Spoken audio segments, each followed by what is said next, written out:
Ils savent pas qu'ils le savent. Une autre forme d'interprétation,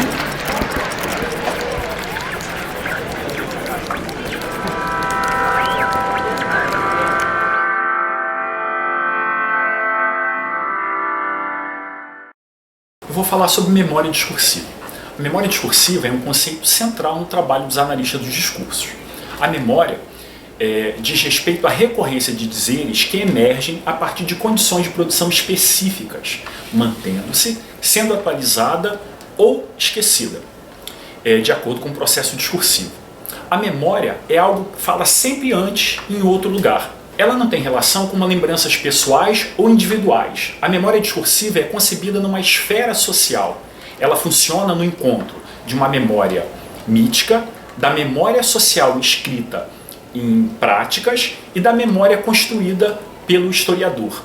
São as redes de memória que possibilitam a retomada de já ditos. Mas a gente não pode pensar que ela deve ser limitada apenas a isso, porque ela também é um ponto de embate entre forças ideológicas que objetivam, de um lado, estabelecer implícitos, mas também objetivam desestabilizá-los. Eu vou dar um exemplo para essa relação ficar mais clara entre memória e acontecimento discursivo. Na minha tese de doutorado, eu vou estudar a relação entre os discursos estabilizados, que significam o sujeito homossexual e a homossexualidade, e eu percebo que eles partem de 3 regiões discursivas: o discurso médico, o discurso jurídico e o discurso religioso. Esses discursos significam o homossexual e a homossexualidade a partir dessas regiões discursivas, do pecado, do crime e da doença.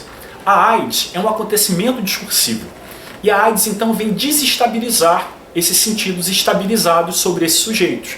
Na década de 80, nos discursos jornalísticos, o sujeito homossexual ele não se diz. E quando ele pode se dizer, ele retoma os sentidos estabilizados sobre ele. A AIDS, então, ressignifica o lugar desses sujeitos, possibilitando que eles se digam de outros lugares.